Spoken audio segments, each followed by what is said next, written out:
Good morning everyone. दोस्तों आज है जनवरी 28 2023 और हम लोग करने वाले हैं द हिंदू न्यूज़पेपर के एनालिसिस। मेरा नाम है सितेंद्र चौधरी और रोज की तरह फिर से आज हम लोग कुछ टॉपिक्स करने वाले हैं। जैसे कि आप देख सकते हो आज नंबर ऑफ टॉपिक्स थोड़े से कम हैं, लेकिन जो भी टॉपिक है करने में बहुत मजा आएगा। जैसे इंडस वैली ट्रीटी, ये इंडिया और पाकिस्तान के बीच में 1960s में हुई थी और दुनिया की सबसे इंपॉर्टेंट ट्रीटीज़ में से एक मानी जाती है। लेकिन इंडिया ने अभी पाकिस्तान को यहाँ पे एक नोटिस भेजा है, उसके बारे में बात करेंगे। इंपॉर्टेंट डेवलपमेंट हुई है काफ़ी यहाँ पे।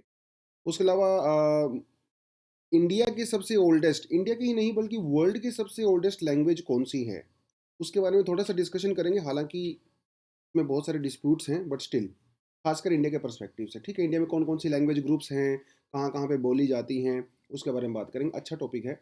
उसके अलावा भैया अभी तो देखिए नामीबिया से चीता आए थे पिछले साल इंडिया में। अभी इंडिया में और भी चीते आने वाले हैं। कहाँ से आएंगे, क्यों आएंगे, वो हम लोग आपके यहाँ पे बात करेंगे। और जो पुराने चीताज आ चुके हैं उसके बारे में भी यहाँ पे डिस्कशन करेंगे। पश्मीना शॉल को लेके एक छोटा सा टॉपिक है, वो हम लोग यहाँ पे डेफिनेटली करेंगे। और फिर एक एडिटोरियल है अपने पास, इकोनॉमिक पॉलिसीज़, यानी कि हमारे देश में जो पॉलिसीज़ ली जाती हैं वहाँ पे अनएम्प्लॉयमेंट, वीमेन पार्टिसिपेशन, कौन कौन सी दिक्कतें हैं, कौन कौन से सॉल्यूशंस हो सकते हैं, growth versus development, sustainable development, इस तरह की चीज़ों के बारे में बात करेंगे। काफ़ी इंपॉर्टेंट टॉपिक है। मेंस में कुछ क्वेश्चन वगैरह डेफिनेटली यहाँ से आ सकते हैं। चलिए तो बढ़ते हैं सीधा पहले टॉपिक पे। आज ज़्यादा समय लगेगा नहीं वैसे अपने को।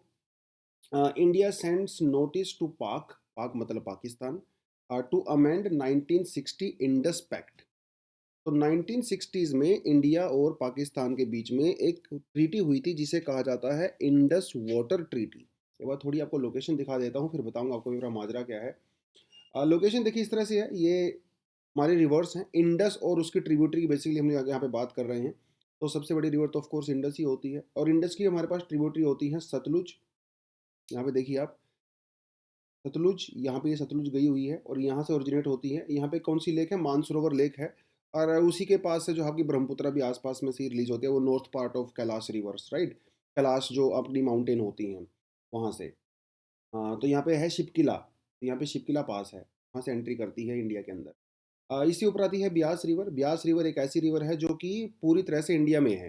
बाकी जितनी रिवर आप देखोगे आधी इंडिया में आधी पाकिस्तान में है, but Beas is completely in India. इसका ओरिजिन भी इंडिया में है भैया, इसका एंड भी इंडिया में है। Beas is a tributary of Sutlej basically, ठीक है। आप यहाँ पे क्लियरली देख सकते हो। और सतलुज में फिर यहीं पे भाखड़ा नंगल डैम बना हुआ है और वहीं से फिर बाद में ये इंदिरा कनाल वगैरह हम लोग राजस्थान में लेके गए हैं। फिर हमारे पास आती है रावी, सतलुज ब्यास रावी, और यहाँ पे है चेनाब, और देन दिस इज झेलम, ठीक है। और फिर ये आपकी आ जाती है यहाँ पे इंडस। तो सतलुज ब्यास रावी चिनाब झेलम, ये 5 ट्रिब्यूटरी हैं जिसे पंच आब कहा जाता है। और इसलिए से पूरे रीजन को कहा जाता है पंजाब, जो 5 रिवर से मिलके बना है। अब क्योंकि यहाँ पे इंडिया पाकिस्तान दोनों ही रिवर यहाँ पे वाटर शेयर करती हैं, तो 1960 में एक ट्रीटी की गई थी। हमारी तरफ से जो है इंडिया के प्रधानमंत्री जी नेहरू जी गए थे वहाँ पे, और वहाँ से अयूब खान पाकिस्तानी प्राइम मिनिस्टर आए थे और ये इन्होंने ट्रीटी किया था। इस ट्रीटी में ये कहा गया था कि भाई जो ईस्टर्न फ्लोइंग रिवर्स हैं, ईस्टर्न फ्लोइंग रिवर मतलब सतलुज, ब्यास और रावी, इनके ऊपर इंडिया का पूरी तरह से कंट्रोल है और इंडिया इनको किसी भी तरह से यूज़ कर सकती है। मतलब इसके ऊपर डैम बनाए, इरिगेशन प्रोजेक्ट चलाए, जो मर्जी करे। लेकिन जो वेस्ट फ्लोइंग रिवर्स हैं जैसे इंडस, झेलम और चेनाब, ये पाकिस्तान को अलॉट की गई थी। लेकिन इसका मतलब ये नहीं है कि इंडिया इसको यूज़ नहीं कर सकता। यस, इंडिया कर सकता है, हाइड्रो इलेक्ट्रिसिटी पर्पज़ के लिए कर सकता है, ठीक है। लेकिन कुछ टर्म्स एंड कंडीशंस होती हैं। जैसे इंडिया अगर इनके ऊपर कोई प्रोजेक्ट चलाता है तो वो run of the river project होना चाहिए। रन ऑफ द रिवर का मतलब ये है कि भाई उसका वाटर लेवल कम नहीं होना चाहिए, वाटर को डाइवर्ट नहीं करना चाहिए। मतलब वाटर जो रिवर का बेसिकली जो वाटर का लेवल है वो मेंटेन होना चाहिए, है ना। और इंडिया उस प्रोजेक्ट को बनाने के लिए जो भी डिज़ाइन करेगा, जो भी ऑपरेशन करेगा, वो हमें पाकिस्तान को बताना पड़ेगा, बिकॉज कुछ टर्म्स एंड कंडीशंस वहाँ पे रहती हैं। तो ये जो है पूरा मामला बनता है। और ये जो ट्रीटी की गई थी इसमें वर्ल्ड बैंक जो है वो ब्रोकर था, के साथ ही किया गया था। बेसिकली वो जो डॉक्यूमेंट है उसके ऊपर जो है वर्ल्ड बैंक के उस समय के जो वाइस प्रेसिडेंट हुआ करते थे, WAB लीफ, इलीफ, उनके सिग्नेचर भी हैं उसके ऊपर। तो ब्रोकरेज से ही होता है भाई आजकल, कुछ ना कुछ काम आप 2 लोग तो अग्रीमेंट नहीं करते, तो बीच वाली पार्टी होनी चाहिए, वो वर्ल्ड बैंक हुआ करती थी। तो ये है पूरे का पूरा मामला। अब आप जैसा कि ऊपर देख सकते हो, इंडिया ने पाकिस्तान को अभी नोटिस भेजा है कि भैया वो इसके अंदर थोड़ा-सा अमेंडमेंट करें, राइट? और ये एक पाकिस्तान के लिए एक बड़ा सिग्नल है, क्योंकि भैया पानी के बिना जीवन नहीं है, ठीक है? और इंडिया के पास पूरी पावर है कि वो पाकिस्तान के पानी को कंट्रोल कर सकता है, लेकिन ट्रीटी की वजह से नहीं करता है। हालाँकि करना भी नहीं चाहिए, एक international diplomatically domestically politically, geopolitically और ह्यूमैनिटी के बेसिस पे भी ऐसा नहीं होना चाहिए। अगर ऐसा होगा तो कल वही चाइना वाले हमारा पानी रोक देंगे, तो द बात तो वही है, राइट? लेकिन ऐसा होना नहीं चाहिए और ऐसा होगा भी नहीं, ऐसी बात नहीं है because this is also considered one of the best treaty in the world right now, जो कि 2 देशों के बीच में हो सकती है। लेकिन कुछ प्रोजेक्ट ऐसे हैं, जैसे किशन गंगा प्रोजेक्ट है, जो हम लोग चला रहे हैं, राइट? ये आपका किशन गंगा चेनाब रिवर के ऊपर है, और जैसे रैटले नहीं, ये है आपका झेलम के ऊपर, और रैटले जो पावर प्रोजेक्ट है, ये है चेनाब के ऊपर, ठीक है? तो ये 2 प्रोजेक्ट हम लोग चला रहे थे, पाकिस्तान के इनको दोनों से प्रॉब्लम थी। वैसे तो और भी प्रोजेक्ट हैं जहाँ पे प्रॉब्लम है उनको। जैसे आप यहाँ पे किशन गंगा वाला देख सकते हो, ठीक है? ये झेलम के ऊपर हम लोग चला रहे हैं, और दूसरे वाला हम लोग जो है वो चेनाब के ऊपर चला रहे हैं। तो पाकिस्तान को इनसे प्रॉब्लम है। और भी प्रोजेक्ट हैं जैसे सलाल, बगलिहार, ये भी दोनों चेनाब के ऊपर ही हैं। तो बात ये है कि अगर किसी प्रोजेक्ट को लेके प्रॉब्लम हो जाए, तो क्या किया जाएगा? सॉल्यूशन कैसे होगा? इस ट्रीटी में उसके ना 3 स्टेप बताए गए हैं, कि अगर मान लो इंडिया को पाकिस्तान के प्रोजेक्ट से प्रॉब्लम है, ठीक है? और उनको हमारे प्रोजेक्ट से प्रॉब्लम है, तो क्या किया जा सकता है? पहला तरीका होता है इंटर गवर्नमेंट लेवल। आपस में ही बातचीत करके सुलझा लो भाई, काहे झगड़ा बढ़ाना, ठीक है? एग्रीमेंट कर लो, क्योंकि हमारे पास एक परमानेंट इंडस कमीशन भी है। ये हर साल जो है इंडिया के कुछ ऑफिसर्स पाकिस्तान में जाते हैं, पाकिस्तान के ऑफिसर्स इंडिया में आते हैं। वो एक दूसरे के ऊपर जो प्रोजेक्ट वगैरह रहते हैं उसकी इन्फॉर्मेशन वगैरह शेयर करते हैं। पिछले साल ये दिल्ली में हुआ था, इस बार ये लाहौर में होगा। एक तो आप इसके द्वारा सुलझा लो, आगे बात ना ही बढ़े तो अच्छा है। अगर मान लो यहाँ पे बात नहीं बनी, तो आप जो है वर्ल्ड बैंक को अप्रोच कर सकते हो, क्योंकि वर्ल्ड बैंक बीच में ब्रोकर हुआ करता था। ऐसा होता है ना भैया, जब हमारे यहाँ पे तो मोस्टली अरेंज मैरिज होती है इंडिया में। तो अरेंज मैरिज जो है बीच के किसी आदमी के द्वारा करवाई जाती है, जिसे बिचौलिया बोलते हैं। तो कई बार जब दोनों रिश्तों में थोड़ी गड़बड़ हो जाती है तो बिचौलिए को पकड़ा जाता है, क्योंकि गारंटी दोनों साइड से बिचौलिए की होती है कि भाई तुमने रिश्ता करवाया था, है ना? तो इस तरह से वर्ल्ड बैंक जो है वो बिचौलिया है, उसको पकड़ा जाएगा। तो दूसरा तरीका तो ये हुआ वर्ल्ड बैंक को अप्रोच करने का। बाई चांस वर्ल्ड बैंक ने भी सोल्यूशन नहीं निकला, बिचौलिया भी क्या करेगा बेचारा, हाथ खड़े कर देगा अल्टीमेटली, राइट? तो फिर होता है कोर्ट ऑफ आर्बिट्रेशन। फिर आप कोर्ट में जाते हो, अब मियाँ बीवी के बीच में झगड़ा हो गया, पहले तो कोशिश करते हैं अपनी फैमिली में ही सुलझा लिया जाए, बात आगे ना बढ़े। लेकिन बात आगे बढ़ती है तो फिर बिचौलियों को पकड़ा जाता है। अब बिचौलिया भी अगर हाथ खड़ा कर दे तो भैया कोर्ट तो फिर है ही। तो यहाँ पे भी कोर्ट है ना? कोर्ट ऑफ आर्बिट्रेशन जो कहाँ पे है? हेग के अंदर है, नेदरलैंड में है, तो पकड़ा जाता है। लेकिन ये जो तरीका है वो प्रॉपर तरीके से होना चाहिए।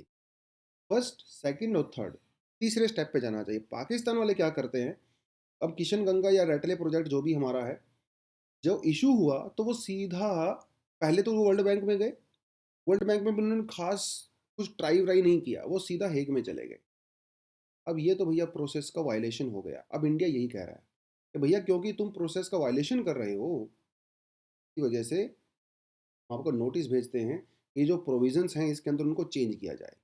ये है पूरे का पूरा मामला जो कि इस आर्टिकल से बनता है। हालाँकि मैंने आपको थोड़ी ज़्यादा हिस्ट्री बता दी है, बट स्टिल देखिए, जो पुराने स्टूडेंट हैं प्लेटफ़ॉर्म पे, उनको तो इसके बारे में अच्छे से पता है, आपके पास ये कंटेंट भी पहले से होगा ही।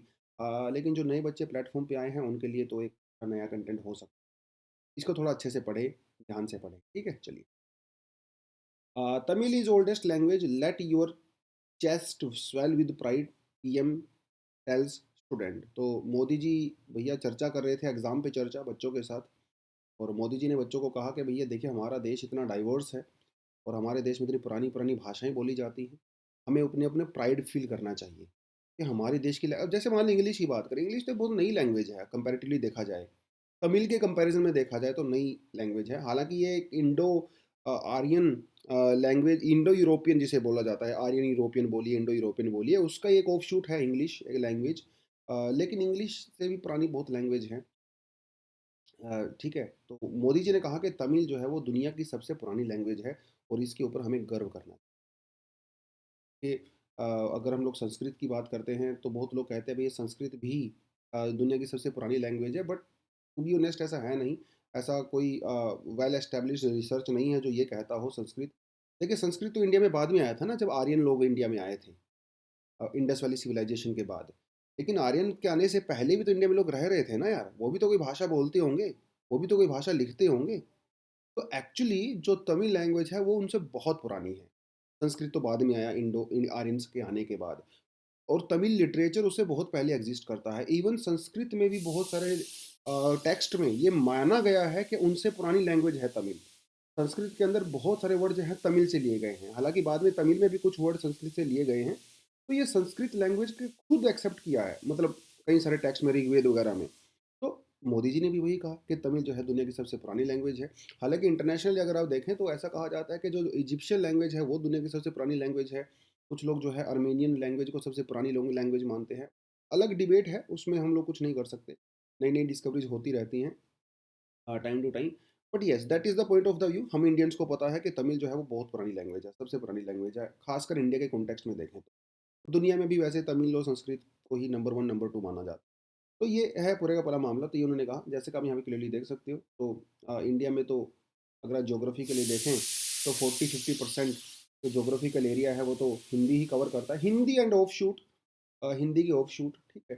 बाकी भैया मराठी है, तेलुगु, कन्नड़ा, तमिल, मलयालम, कोंकणी, ओडिया, बंगाली। और यहाँ पे अगर आप नॉर्थ ईस्ट में जाइए तो यहाँ पे जो है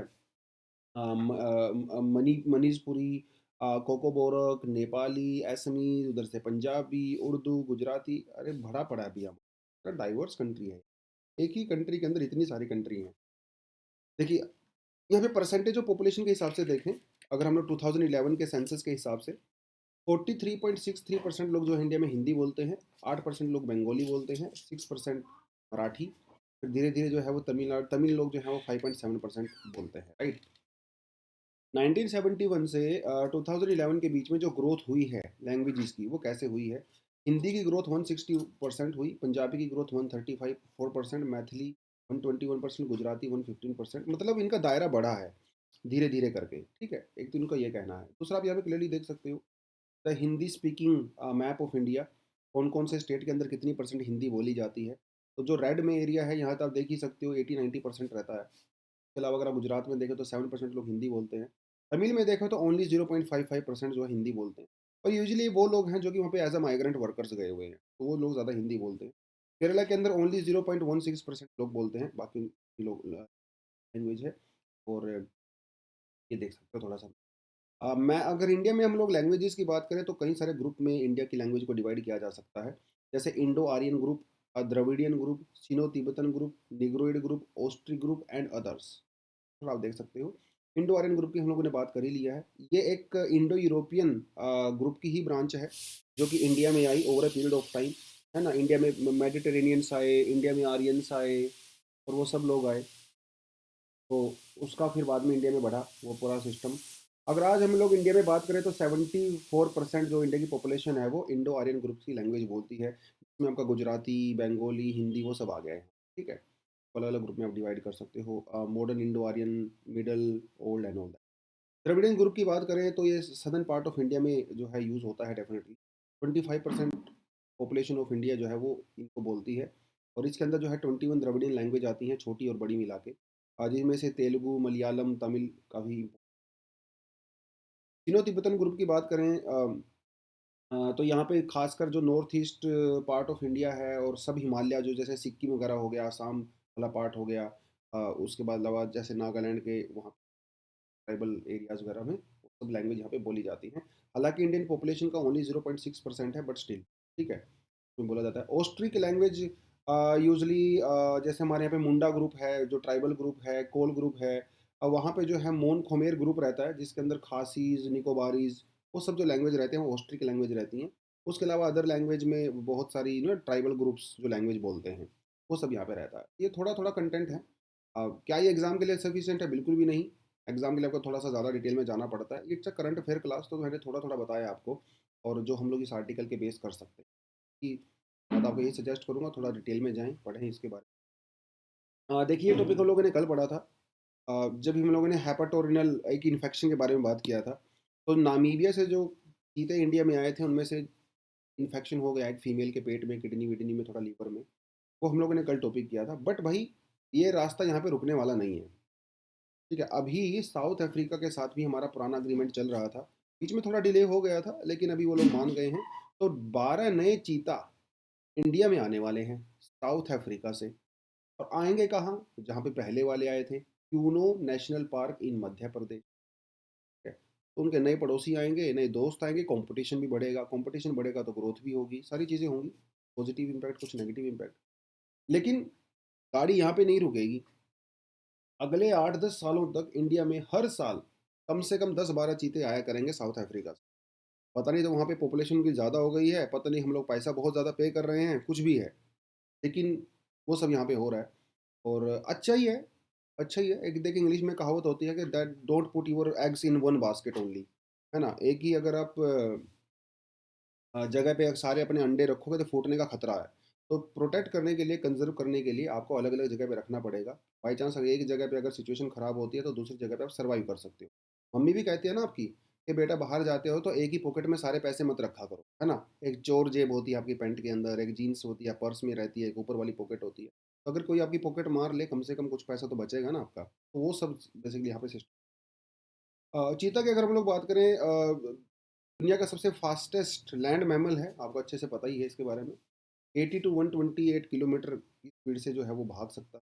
2 तरह की चीता की वैरायटी होती है, एक अफ्रीकन चीता, एक सेंट्रल ईरान अफ्रीकन चीता और एक एशियाटिक चीता। एशियाटिक चीता जो है वो चीता ईरान में पाया जाता है, अफ्रीकन चीता पूरे अफ्रीका में पाया जाता है। और अगर आप ईरान में जो पाया जाता है एशियाटिक चीता वो आईयूसीएन की जो हेरिटेज लिस्ट में नो क्रिटिकली एंडेंजर्ड में आता है। लेकिन जो अफ्रीकन चीता है वो वल्नरेबल सिचुएशन में आता है। तो ईरान वाला चीता थोड़ा सा ज़्यादा एक्चुअली पहले हम लोगों ने से ईरान से ही पैसा माँगा था चीता, लेकिन ईरान वालों ने हमें दिया नहीं। फिर हमें वहाँ जाना पड़ा अफ्रीका में। तो ये कुछ-कुछ बातें हैं और जो अपना एशियाटिक चीता होता है वो थोड़ा-सा छोटा होता है एज़ कम्पेयर टू अफ्रीकन ठीक है, थोड़ा-सा रहता है। अ, लेकिन इंडिया में 1952 में ऑफ़िशियली एक्सटिंक्ट हो गया था चीता अनफॉर्च्यूनेटली, लोगों ने कल भी बात किया, ठीक है। और इतिहास की अगर बात करें तो इंडिया में चीता बहुत लिटरेचर में पाया जाता है। मुगल काल में भी अकबर का जो पर्सनल ज़ू था उसके अंदर बताया जाता है कि 10,000 चीते हुआ करते थे। मतलब इंडिया में सारे राजा महाराजाएँ जो हैं वो चीते पालते भी थे, चीतों का शिकार भी करते। बड़ा फ़ेमस हुआ करता था। बाद में ब्रिटिशर्स के टाइम में चीता के ऊपर बाउंटी रख दिया गया। एक चीता मारने पे आपको ₹20 मिलते थे, तो लोगों ने चीते मारने शुरू कर दिए भाई और वो ख बाद में ख़त्म हो गया अनफॉर्च्यूनेटली। और भी राजा महाराजा भी शिकार करते थे, शिकारी हुआ करते थे शौक के तौर पे, सारे चीता खत्म कर दिए हम लोगों ने। वो कुछ-कुछ चीते हैं बातें हैं, आप यहाँ पे जो है अफ्रीकन एशियाटिक चीता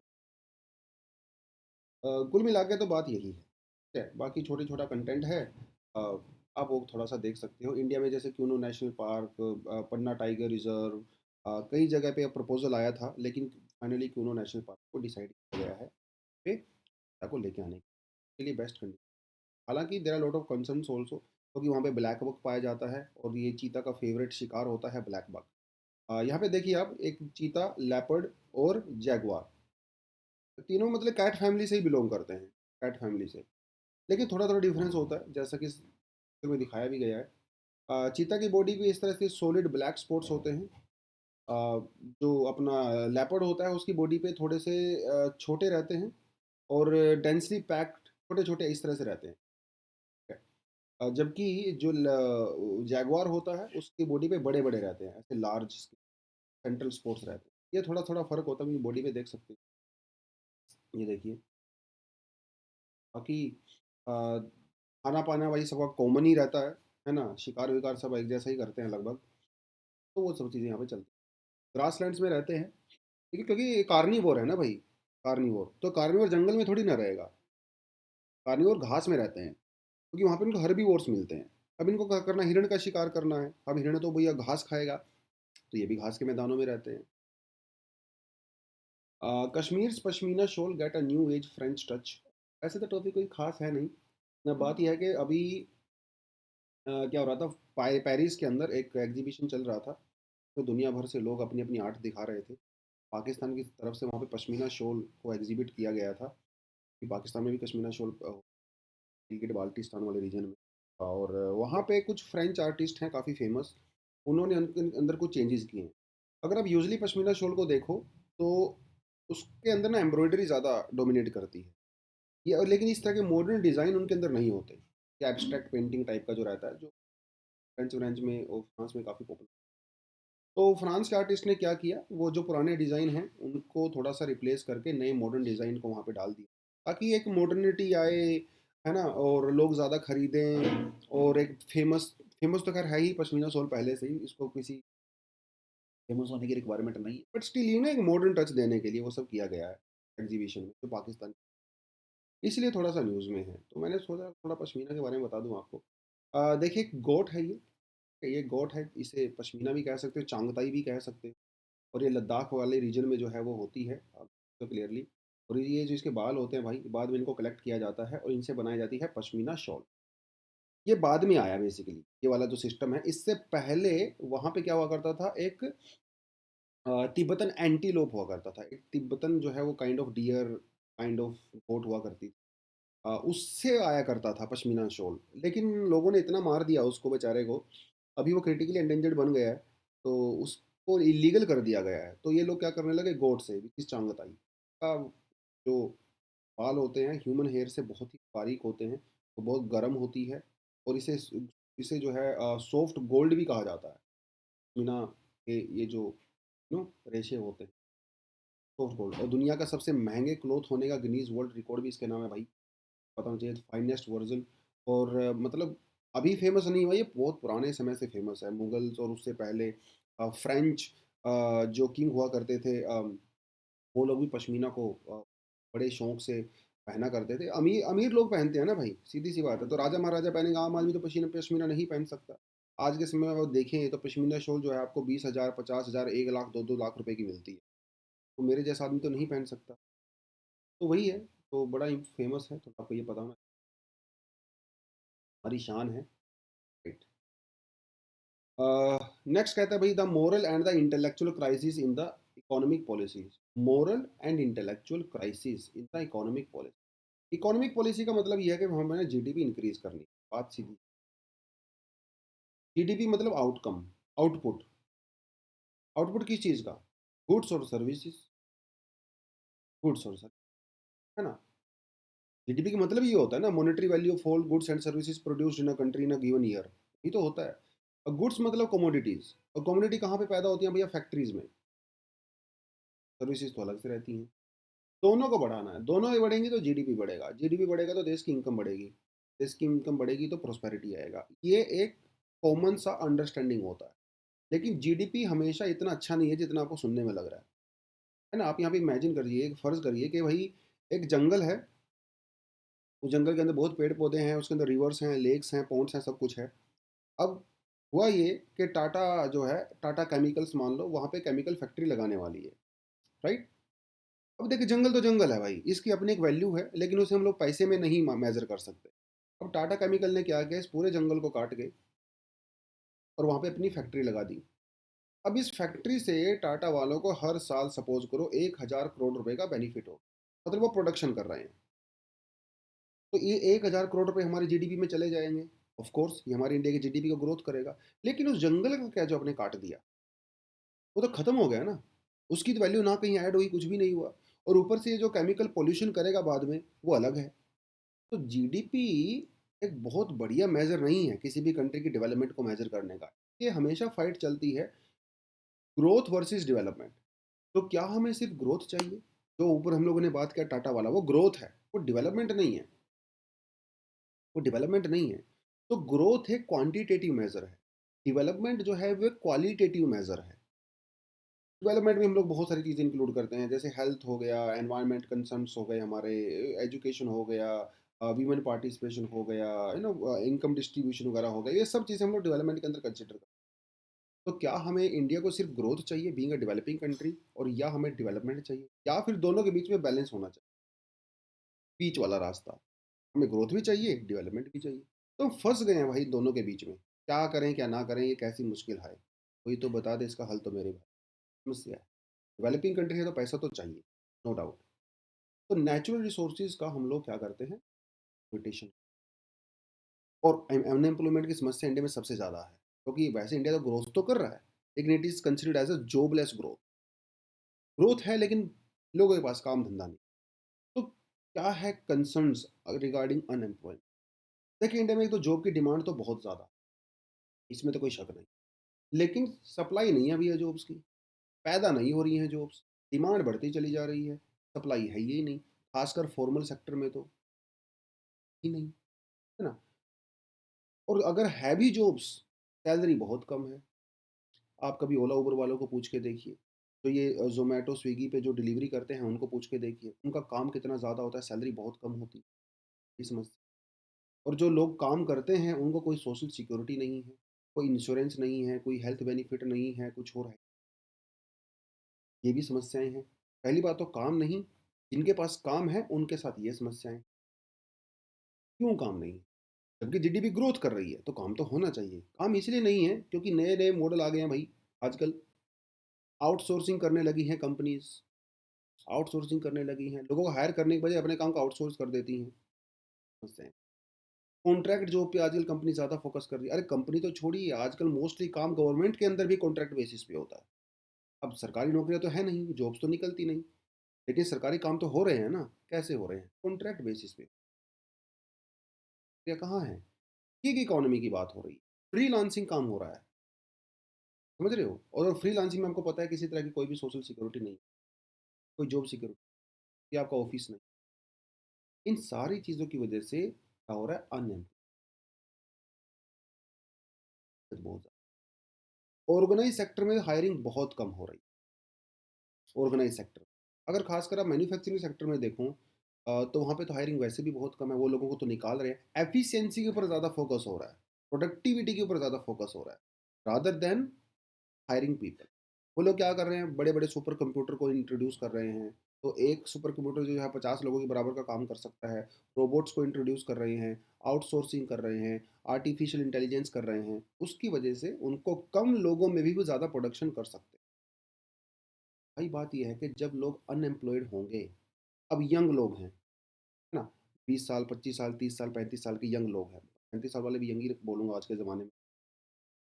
अब इनके पास काम-धंधा है नहीं, एनर्जी बहुत ज़्यादा है, गुस्सा तो आएगा। अब जब यंग होते हो आपके कुछ ड्रीम्स होते हैं, आप अपनी फैमिली को सपोर्ट करना चाहते हो, आपके पर्सनल ड्रीम्स भी होते हैं, अब उनके लिए तो पैसा चाहिए, बिना पैसे के तो ड्रीम पूरे नहीं होते। अब जॉब्स आपके पास है नहीं, फैमिली का प्रेशर, खुद का प्रेशर, सोसाइटी का प्रेशर, अब क्या करोगे? परेशान हो जाओगे। इससे क्या होता है, सोसाइटी में डोमेस्टिक वायलेंस बढ़ता है, क्राइम रेट इंक्रीज़ होते हैं। आप एक बात नोटिस करिए, जो जब प्रोटेस्ट होते हैं, राइट्स वगैरह होते हैं, उसके अंदर ज़्यादातर आपको यंग लोग देखने को मिलते हैं और वही यंग लोग या तो ज़्यादातर अनएम्प्लॉयड रहते हैं। अनएम्प्लॉयड, कोई अच्छा काम धंधा नहीं होता है उनके पास। तो वही कभी हफ्ते में 2 दिन काम मिल गया, 3 दिन दारू पी के पड़े रहे, उस टाइप के रहते हैं। क्योंकि या अगर आपके पास काम धंधा होगा तो आप ऑफिस जाओगे ना यार अपने। अब शादीशुदा हो गए आप, तो ठीक है अपने बच्चों को सँभालोगे, फैमिली को सँभालोगे। अब बाहर जाके सड़कों पे जाके जो है लड़ाई झगड़ा थोड़ी ना करोगे। ये समस्याएँ होती हैं। जब यंग खून होता है, एनर्जेटिक जब आपका ब्लड होता है और आप उसको चैनलाइज़ नहीं कर पाते, तो ये फिर ये दूसरी जगह निकलता है। एनर्जी तो कहीं न कहीं अपने एक्सप्रेशन को दिखाएगी। या तो आप उसको काम में दिखाइए या फिर वो सड़कों पे दिखेगा। तो डोमेस्टिक वायलेंस होता है, सेक्सुअल अब्यूज़ होता है, रेट इंक्रीज़ जब अनएम्प्लॉयमेंट रेट हाई होते हैं। तो ये तो है समस्या। लो वीमेन पार्टिसिपेशन वो तो ऑफ कोर्स है ही, इंडिया वाली सोसाइटी, है ना? पहली बात तो काम नहीं, अगर काम है तो उसमें वीमेन को तो कतई काम नहीं है, फॉर्च्यूनेटली। इसके बारे में हम लोग आगे थोड़ा बात और करेंगे। तो कुल मिला के सॉल्यूशन क्या? देखिए यूजुअली ये माना जाता है कि इंडिया की सोसाइटी में बहुत कम जो है वीमेन जो है वो जॉब के अंदर पार्टिसिपेट करती है। ऐसा माना जाता है, रियलिटी ऐसी है नहीं, रियलिटी ऐसी नहीं। जब आप एब्सोल्यूट टर्म में बात करते हो, तो एशियाटिक जो इकोनॉमीज़ हैं, यहाँ की वीमेन सबसे ज़्यादा participate as compare to west. Absolute term की मैं बात कर रहा हूँ। जैसे एग्रीकल्चर के अंदर आपको वीमेन देखने को मिलेंगी। आदमी तो जो है बाहर काम करने करने चले जाते हैं, फैक्ट्री में चले गए, किसी सिटी में चले गए। पीछे से जो वीमेन रहती हैं, भैया खेती का बाड़ी का काम तो वही करती है ना। केयर गिवर्स, बच्चे को सँभालना, फैमिली को सँभालना, सास-ससुर को सँभालना, जो हाउसवाइफ्स होती हैं, वो तो वही कर रही हैं। तो ये भी तो काम है ना। डोमेस्टिक वर्कर्स, मेड वगैरह रहती हैं, है ना? साफ-सफाई का काम करती हैं, खाना बना रही हैं, बर्तन माँज रही हैं, वो भी तो काम होता है। वीवर्स मोस्टली वीमेन होती हैं। हैंडीक्राफ्ट के काम में वीमेन यहाँ पे पार्टिसिपेट करती हैं। स्मॉल स्केल इंडस्ट्री में जो है गाँव वगैरह में वीमेन पार्टिसिपेट करती हैं। टीचर्स, आशा वर्कर्स और भी बहुत सारे काम होते हैं। वीमेन पार्टिसिपेट कर यहाँ पे ये जो जॉब्स हैं, समस्या क्या है ना, समस्या ये है कि या तो यहाँ पे बिल्कुल आपको पैसे नहीं मिलते, नॉन पेड जॉब्स होती हैं या फिर बहुत कम पैसे मिलते हैं। यहाँ पे हम लोगों ने साइंटिस्ट, डॉक्टर्स को इंक्लूड नहीं किया है।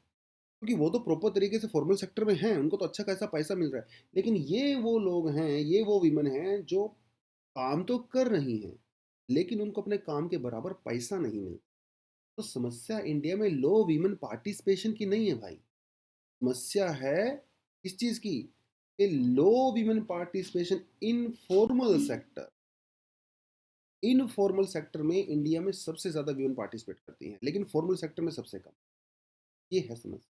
बात ये है लेकिन क्या हमारे इंडिया में फॉर्मल सेक्टर के अंदर इतनी कैपेसिटी है कि वो millions and millions of women को जो है वो जॉब्स प्रोवाइड करवा दे? I don't think so. तो फॉर्मल सेक्टर को ग्रो करने की ज़रूरत है, और जो इनफॉर्मल सेक्टर है वहाँ पे वीमेन जो पार्टिसिपेट कर रही हैं उनके काम को और ज़्यादा वैल्यू करने की, ये जो है इन्होंने तो सोचा। दूसरी बात, जब हम लोग कैपिटलिज्म की बात करते हैं तो उसको री इन्वेंट करने की रिक्वायरमेंट। कैपिटलिज्म में हम लोग क्या करते हैं, नेचुरल रिसोर्सेज को एज अ कमोडिटी यूज़ कर लेते हैं, जैसे ऊपर टाटा वालों ने किया था। जंगल काट के उसके जो है केमिकल फैक्ट्री लगा दिया। जैसे हिमाचल वगैरह में क्या है, वहाँ पे वो बहुत सारे होटल्स बना देते हैं पैसा कमाने के लिए। तो नेचर भैया कब तक अपने आप को स्ट्रेच करेगा? बाद में नेचर भी अपने आप को अपना असर दिखाएगा कि नहीं दिखाएगा?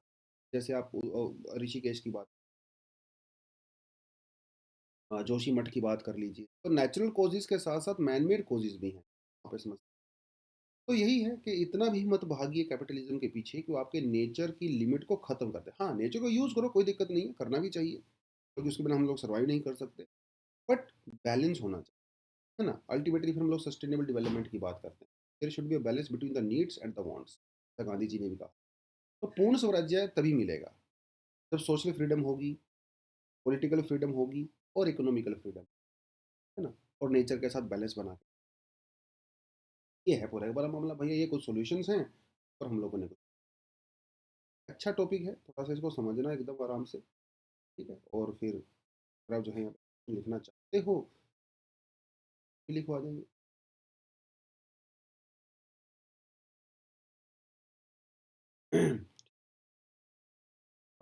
क्वेश्चन लिखवा दे, वो क्वेश्चन आप इस तरह से लिख सकते हो यहाँ पे, that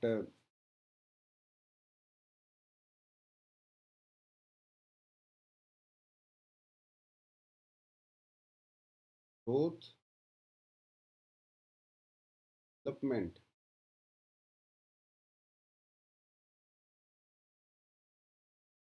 rights the same point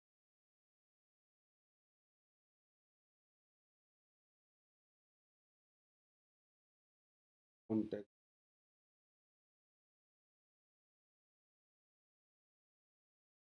150। तो फिर ऐसा दैट इंडियन पॉलिसी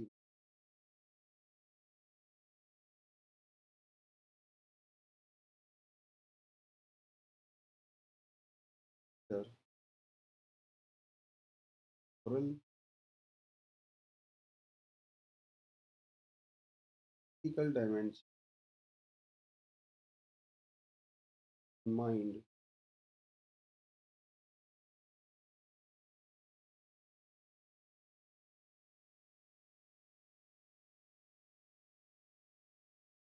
इकोनॉमिक